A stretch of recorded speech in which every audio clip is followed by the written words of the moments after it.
సరే లక్ష్మీదేవి ఫోటో దక్షిణం వైపు పెట్టుకోండి. ఆ తల్లి ఉత్తరం వైపు చూస్తూ ఉండాలి. ఆ తల్లి చూపు ఉత్తరం వైపు పడాలి. అప్పుడు డబ్బుకి ఎలాంటి లోటు ఉండదు. అలా కాకుండా లక్ష్మీదేవి ఫోటో ఉత్తర దిక్కు వైపు ఉంచి ఆ తల్లి దక్షిణం వైపు చూస్తుంటే మోక్షం కలుగుతుంది. ఇలా ఒక్కొక్క దిక్కులో లక్ష్మీదేవి ఫోటో పెడితే ఒక్కొక్క రకమైనటువంటి ప్రయోజనం కలుగుతుంది.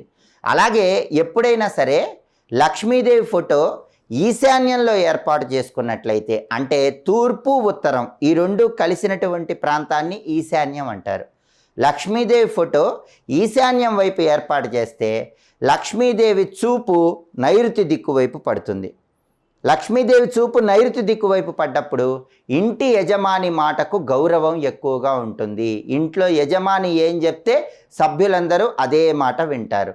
ఇంట్లో కుటుంబంలో గొడవలు ఎక్కువగా ఉన్నాయని భావించేవాళ్ళు అందరూ కూడా ఇంటి పెద్ద చెప్పిన మాట వినాలంటే లక్ష్మీదేవి ఫోటో ఈశాన్యం వైపు